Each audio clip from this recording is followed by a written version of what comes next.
there. This is your July forecast, and I'm going to start out by talking to you about something I noticed that was happening to me in my personal life. And then I sought answers on Facebook.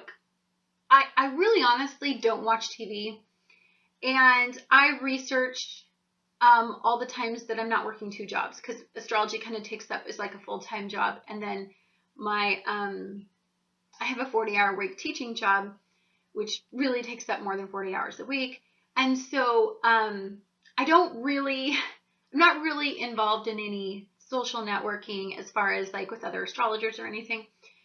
So I started noticing that I had strange occurrences happening in my life. I started about a month ago just seeing shapes, it looked like dead people, but not like dead people like in Sixth Sense where they're all gooey and they're just gross people. I mean, I'm not like crazy, but I just started seeing shapes walk by, and shapes out windows, and shapes everywhere around me. And I kept bringing it up to my family members. I'm like, I've never had this experience before. I do know people who have these experiences. We've talked about them. I believe in them, but I've personally never had it happen to me. I believe that's kind of more of a Scorpio thing. They have that psychic ability to connect with the underworld. I personally never, I mean, I've had supernatural things happen briefly here and there in my life, but nothing like this. Then I started experiencing dreams. These dreams were very, very real. One of the dreams were the shape, another one of these foggy shapes, sat me down in front of them and said, these are all of the things that you need to do. If you do these things, your life will be benefic after this point. Now, I've lived a super rough life and a really hard life. Never been lucky in love, never had anything. I mean, I've been lucky and fortunate to have wonderful people in my life, but I've never had things go my way. Not ever. I've had to struggle and strive and work 80, 90 hours a week to get whatever I wanted my whole life. I mean, I've been working since I was 8. And so this list was like, I can't even describe what I'm talking about because it sounds so unrealistic unless it's, ever happened to you. But they said, do this list and, life will go. I wrote down the list. I said, okay, I'm going to write down this entire list. And I actually started marking off my list. Within 2 days, I had like a little fender bender, nothing major. But that really highlighted the same area where I need to get in, my finances in this type of state. I'm wondering if it's because at some point the universe and spirit are going to take away this teaching job that I have and make me do this as a living, or make me be the healer that I am.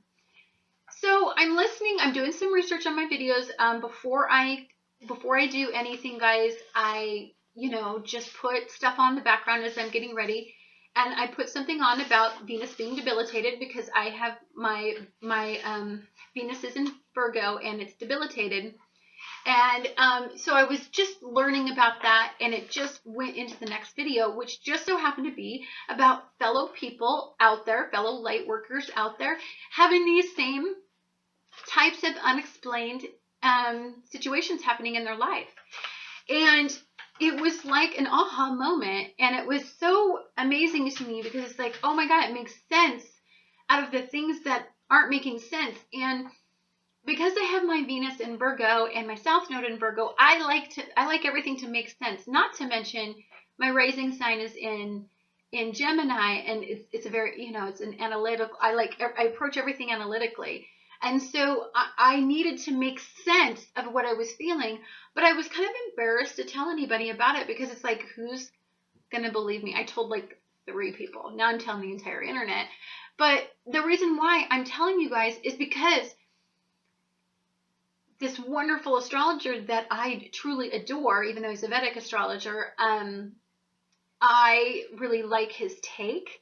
And he was talking about what he's been going through and this visions he was seeing, and he's seeing lights. I'm seeing shapes, and I call them dead people or spirits or a foggy spirit looking thing. They definitely look of the shape of a human. But they're around me a lot, but not that they scare me. I've been in situations where I've had spirits that scared me. This isn't a scary being. I feel like they're watching over me. And I know that sounds crazy. Do you need me, baby? I'll just hit it. Okay. There you go. Is there enough gas in it? I just put $35 in. You did? Okay. So the reason I'm telling you this is because I hate telling things that make me look crazy. I just do. Like, I'm not a person to talk about myself, but I want you to know that after looking at his explanation and the fact that he had 14,000 hits in an hour because he made this video, I was so blown away because what he described, it's not exactly like my situation, but it's enough to make me think, holy crap, like I'm part of something bigger than I know. I like astrology because astrology makes logical, rational sense out of things that are not rational. Energy to me is not rational. It's not, I can't taste it, I can't touch it, I can't feel it, you know? It's something like with my hands, but I feel it internally. But sometimes I don't always trust what I feel internally because much like all of you, we all went through these shakeups where we're kind of in these identity crises and that we just, we don't always trust what we feel. And I certainly don't always trust what I feel. I love astrology because astrology says, hey, Mars is opposing Uranus and Mars is debilitated in Cancer, which means you're going to have one crazy emotional up and down day. It's rational. I think about energy. So when I have a Mars-based reaction where I want to go rip your freaking head off like in Aries, because my moon is in Aries, it makes me, I know, oh, Mars is debilitated and it's not in a good mood today. I'm not going to do that. That is an emotion-based reaction. That is something that will pass. That's why I follow astrology. Getting my head wrapped around astrology in the metaphysical world is a journey for me. It is something that I am being, much like you, awakened in. It's not something, I just love astrology.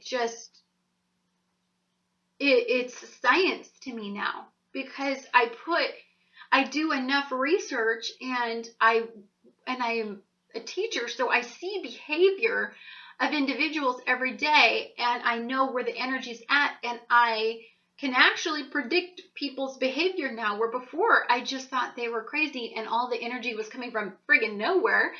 I want you to know that you're a fluid concept, I think is what I'm gonna say about this energy.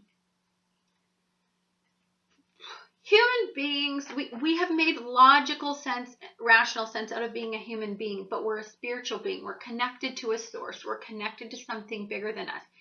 Energy is part of it.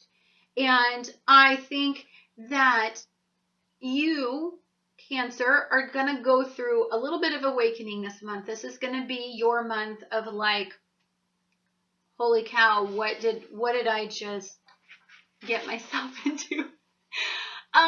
Because when the full moon happens this month, it is going to be rough for you. Now, this feeling that you're feeling off, you're feeling extremely tired maybe, because of this ascension process that's going on, this mass ascension of light workers. And if you're watching astrology, you're probably a light worker, or you're somebody, a healer, or some form of it. So you may have anxiety, random anxiety about something and that you would never have anxiety about. I had random anxiety about going out last night by myself. Horrible anxiety that invoked Mars. which is in Cancer, which made me really combative with everybody and pissy and ego-oriented. And so because I knew the energy was where it was at, I was able to go down, and I went down to where my element was. I went down and sat near some water. I believe right now when we're going through this ascension process, when we're feeling like off, we're not feeling good about things, you need to go back to your element. You need to go back. You need to touch water. You need to submerge yourself in water.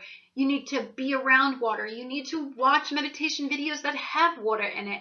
You need to just do whatever it takes to let that piece of water like really get in you and clear your energy out. I think that's the only way that you're going to be able to understand, because as soon as I got near water, guys, yesterday, my energy was restored, and guess what? I'm back. I'm back as ever.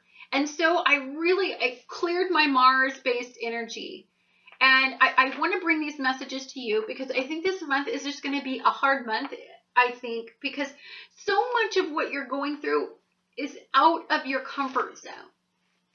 So let's talk about this. The full moon that's going to be happening on the 1st of July is going to be in your house of others. Now, this full moon is in Capricorn. So directly across from Capricorn is Cancer, which is why about this time every year, it's going to be sitting in your 7th house. It's going to bring things to light in relationships.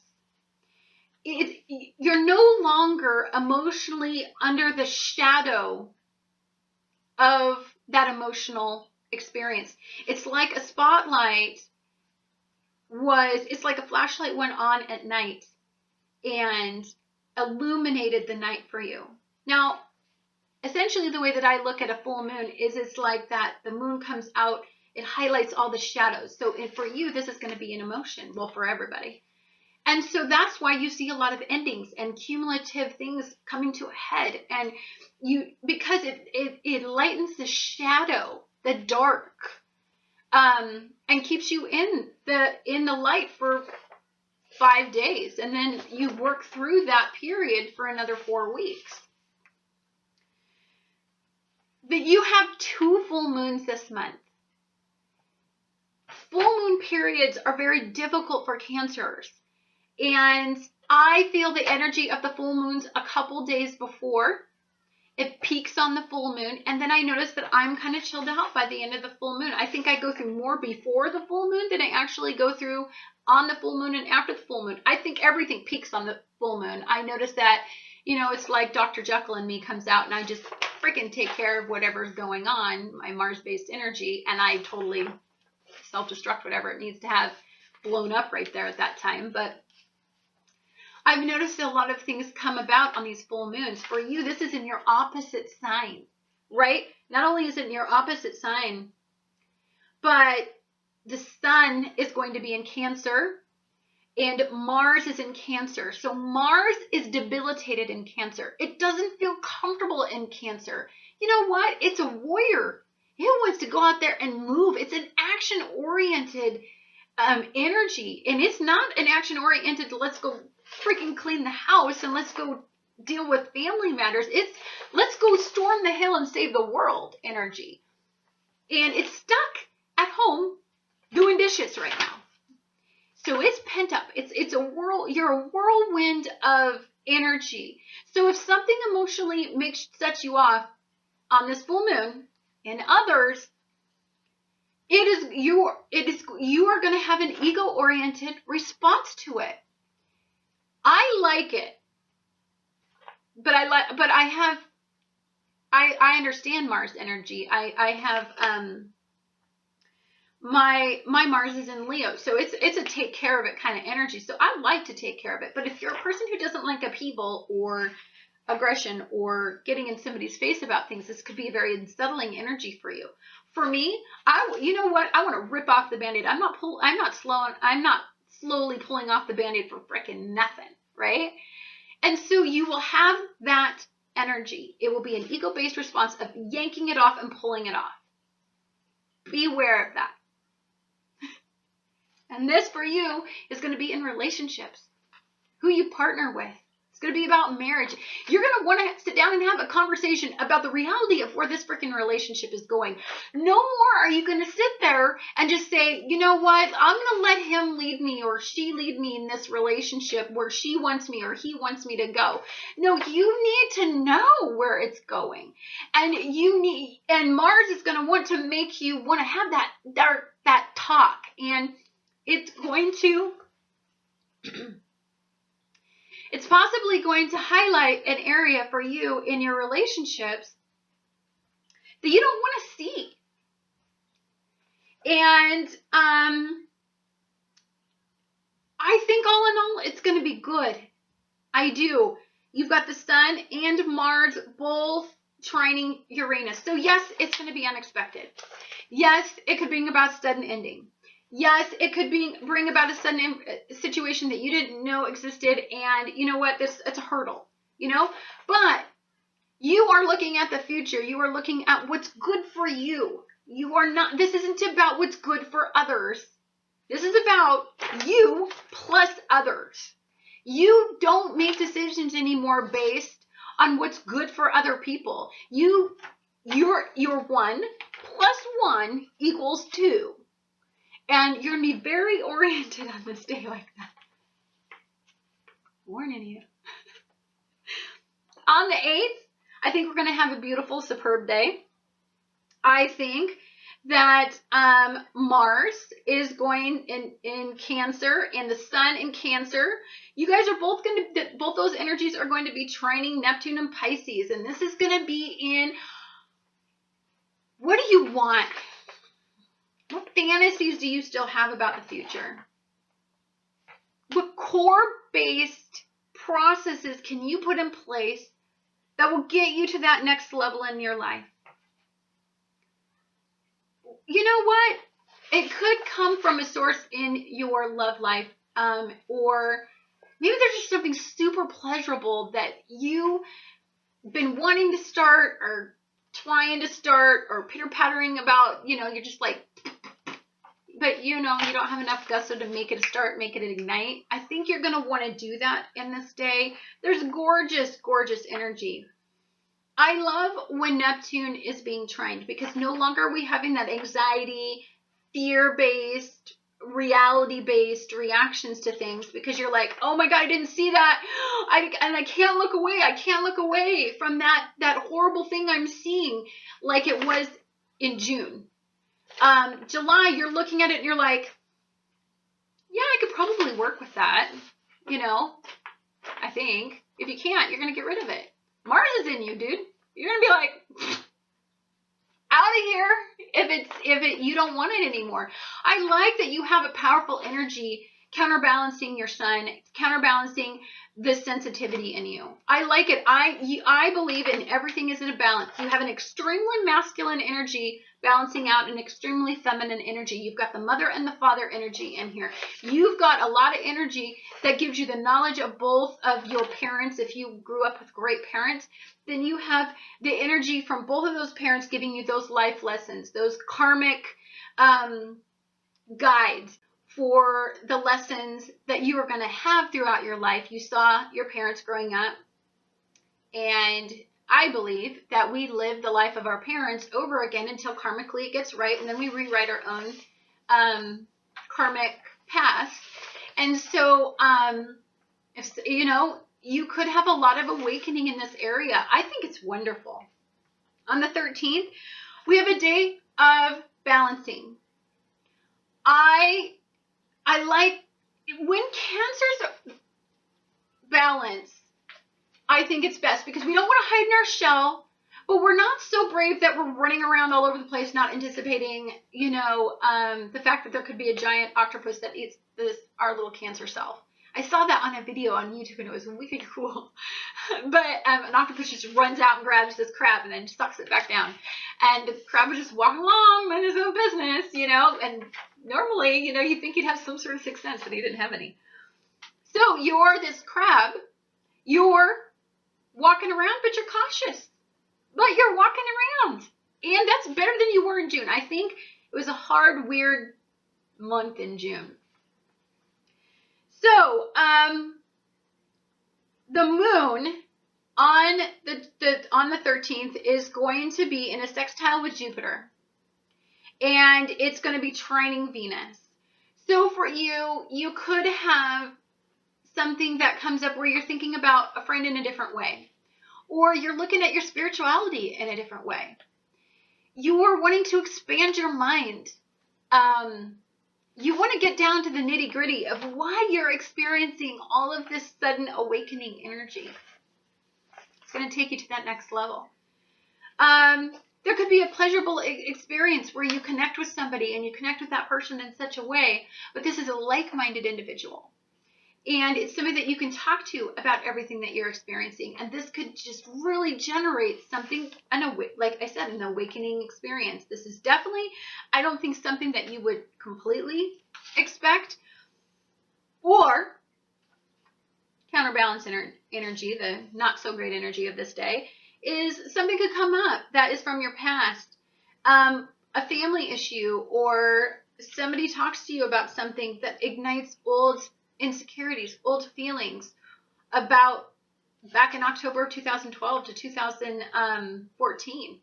And it could set you back a little bit and make you remember how painful those experiences were, and it could make you want to suck into your shell.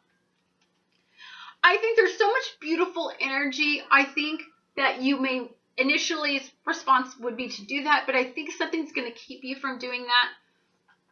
It's going to keep you grounded. It's going to keep you saying, oh, yes, that was my past. This is my future. I am moving forward. And I don't think you're going to be like running around like being all nuts, but I do think that it's going to be a wonderful energy that balances you. Then on the 15th, we have your new moon. And I wish I could say that this energy is just the most beautiful experience. There's no heavy aspects, but I mean, there are tremendous heavy aspects to this new moon. Again, I think that this helps us set realistic goals, not based on emotion, based on what we should truly do for our future. This new moon will have the sun and the moon both in Cancer. They're going to oppose Uranus. And Mars and Mercury, both in the same degree, so they're both conjunct as well, are going to oppose Uranus. So let's talk about that. That is how you authentically speak, how you think, how you are with others, how you identify yourself. You know, the ego that you currently have is going to be working with how well emotionally that you are healthy, your well-being, your emotional well-being, and how you passionately pursue things, how you feel about things, how you get things done, how you sexually want to express yourself, and how you communicate, how you research, your day-to-day responses to things, how analytical are they, or are they just completely emotion-based? They're all opposing a completely unpredictable energy. I like it. I like it because whatever comes out of the blue is going to ignite all these guys, right? And it could set off some fireworks. I'm not going to lie. Like, it could give you a fireworks display of your life. But through that, you'll set forth new beginnings in areas where was highlighted. So say if a relationship just suddenly leaves your life because Uranus just goes off, or some communication goes awry, or something happens that, you get a reality check. That's okay. That frees you up for something new, something that authentically speaks to you, what gets you ahead, what makes you ascend, what gets you to the next level. Look, we're not in 2015 to do anything but ascend. And if there are obstacles that are preventing us from ascending, jobs, people, mindsets, practices and routines, addictions, all those things are being asked of us to evaluate. And they are being tweaked, and tweaked hard, tweaked in a way that, it feels like we're breaking. It feels like freaking life is not going our way. It feels like life is tough. That's okay. Because, you know what? I'd rather be tweaked than go through life aimlessly for 20 years in the same stale relationship that was going to end when I was, I am 40 years old. I was going to say 40. When I was like 60. I'd rather be spending the rest of my life with somebody starting at 40 that is going to last the rest of my life. That's not going to give me just instant pleasure. That's why, this month Venus goes into retrograde. We've got Neptune in retrograde. We've got Pluto in retrograde. We've got Saturn in retrograde. I just think that's a lot of energy, fine-tuning every little way that we look at everything. Did I say Neptune in retrograde? Whatever. Then on the 22nd, we have a cardinal cross. And so this is going to highlight, guys, you are one of the beautiful energies that had Pluto-Uranus square. The Pluto-Uranus energy really, really fine-tune you through all the Pluto-Uranus squares. This energy is going to be touched on again. Is it going to be a Pluto-Uranus square? Heck no. It's just going to give us a cardinal cross and highlight things. It really wants to reinforce that we're still staying on track with what we learned, reiterating our lessons, and that's all we're going through. I think in a lot of July is just a lot of let's reiterate this area, let's tweak this area, let's fine tune this area. It's. Do you understand that you are being fine tuned for a reason? And all these light workers, all these healers, all these people in the metaphysical realm are being fine-tuned to a degree of like the finest, like, when you want to tune your piano and you have that tuning fork, that's what's going on. We're tuning our piano right now. And you are part of those energies. And I think there's something mystical about the fact that the angular houses are being really emphasized. The people who go forth and do the action. So this is getting the action-oriented signs out there to ignite change, right? A change in the way of thinking, change in a mindset, change in the way that we do things, change in the way that we look at emotion, change in the way that we view physical and mental well-being, how we value our family, how the price that we pay for home and family to be what we want it to be. I mean, you were ignited for a reason. So if something goes wrong in this month, don't you second guess it. Stop. I see a lot of you out there second guessing energy, and don't. Have faith. Faith that everything that's happening to you is for a reason. Okay? So just look at the 22nd is like a little tweaky day. On the 23rd, the Sun and Mercury move into Leo. And then I like it. I like that you're going to get a little fiery about your energy now. You're going to feel like I just went through all this deep stuff with the sun being in my house, and Mars is in my house, and the moon was in my house, and then now everything's going into Leo. It's pushing forward. It's restoring your faith. It's giving you a little bit more pleasure. It's focusing on, instead of so much internally, externally. So I really, really like that. For you, Venus is going to move into Virgo. Now, I want to talk about Venus being in Virgo because it is a debilitated state for Venus, and that is the planet of love or pleasure and money. So you really want to pay attention to the cycles of Venus, because when Venus is in a debilitated energy, it means that it doesn't get to respond to pleasurable experiences, to relationships, to partnering, to money endeavors, to creativity, the way that it would like excessively, pretty much. It's a very benefic planet. So it's asking you to be practical, to analyze. Hey, if I want to combine my life with that person, do they make XYZ that will take the load off of my life? What, if I'm going to go off on that creative endeavor, can I realistically do that making this income? You don't get to just express the beauty of the planet. You have to think it through. And I kind of like it, but I also have a Venus in Virgo. And so, of course I like it. I like that you are going to be critically analyzing everything that you do from now on. I want you to use the critical thinking instead of emotional thinking.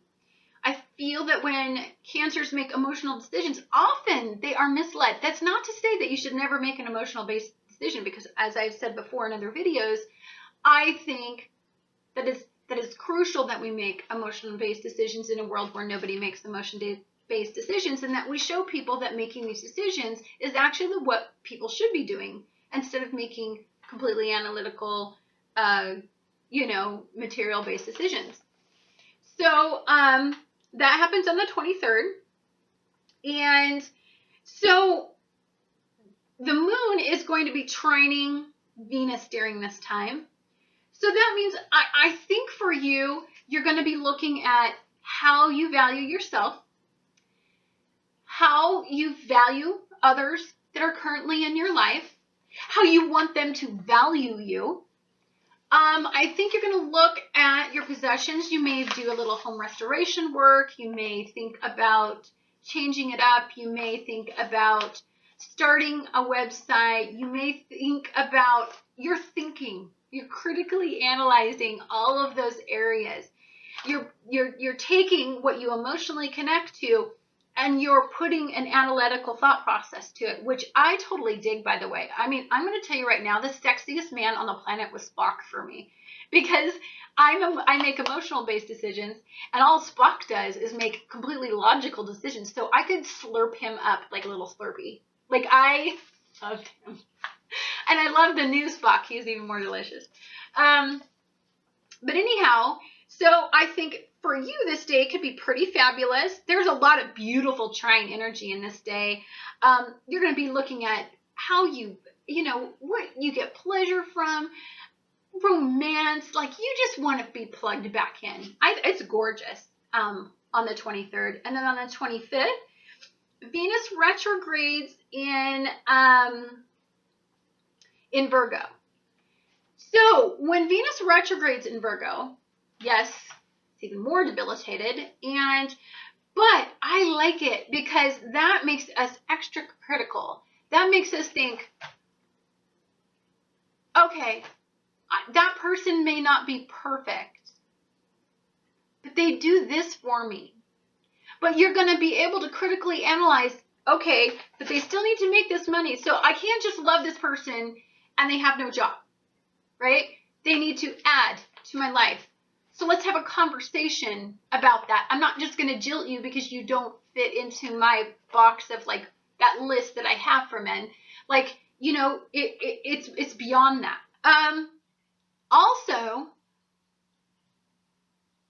Venus, when it goes into retrograde, it's just going to make you very, very realistic in love. And Cancers fall in love with their heart, and they get hurt a lot because of that. And then they become where they don't go out and fall in love at all. And they protect themselves and they hide in a shell. So this makes you have like a really good intuition about people, about romance, about pleasure seeking, about creative endeavors. It's very, very good for you to get out there right now, because you're going to base love on reality. You're going to base a business on reality. You're going to base financial decisions 100% on when you critically analyze it, on reality. And so I like it. That's the way that I really do everything in my life. Maybe I analyze it too much and then I never make decisions, but that can happen too. Then on the 31st, we have a full moon in Aquarius. And for you, this is where I think you're going to want to look at your future and transform an area. You're going to want to generate a result from that area that can take you to the next level in your life. I think you're done. You're done being stagnant in your life. And this is a great time to do it because Mars retrogrades back into Leo. And so say you want to plan a pleasurable trip with somebody. And a short distance trip. But you're going to look at it and you're going to say, okay, our combined income is this. And so this will get us here. Resources could come from nowhere that really allow you to be lucky if you are realistic about an endeavor or realistic about a creative form of expression. You know, if you want to be an artist, you're going to be like, okay, I'll be an artist. Here's what it costs for the supplies. Here's what it, here's how I want to market myself. I mean, you're going to be thinking along those lines. This is great energy for transforming an area that you are weak in and make it a future goal that actually pays off, especially if it involves a hope, a dream, or a wish. It's incredibly wonderful. There's nothing bad on this full moon. It's full of just delicious trines. And you know what? Mars in Cancer is going to be trining Saturn. So you could have removed some karmic debt from your life over the past few months through suffering. And you could see something benefic come to you out of the blue that really, really makes you happy again. Is this going to be a month that is just a wonderful feel-good month for Cancers? I don't think so. I don't think it's going to be a bad month. I don't think it's going to be a month of suffering like we've seen. I think it's a month of reality, of feeling. I think what we need to do right now, Cancers, is we need to stop being so much in this world, material world, and walking our earthly path and start thinking about ascension. And so I think this is clearing all of the energies of where we're deficient in earthly issues so that we can start ascending. I truly believe this. And from my experience to you, wow, there's nothing like this time. I've never experienced anything like this. And I'm an empath. And I've been literally blown away that I am part of a group of people that have a higher purpose. I guess I never looked at myself that way. I just always look at myself as Annette and just like to talk about astrology. And I know I resonate with some people, but having my Venus in Virgo debilitated, I always think I'm not worthy for things. I'm not worthy for love, not worthy for recognition, not worthy for compliments, not worthy for everything. And so I had an awakening about my debilitated Venus while researching it out for all of you. I learned about me. I think that's what you guys are going to do, is through these tweaking processes, you're going to learn about you, and then you're going to ascend. I hope you guys have a wonderful July. Look at it for what it is. You are chosen for a reason. If any of you are experiencing anything unusual, I would love to hear about them through the comments. I'm very interested in what's going on with my fellow Cancers. Love all of you, and I look forward to talking to you guys again next month.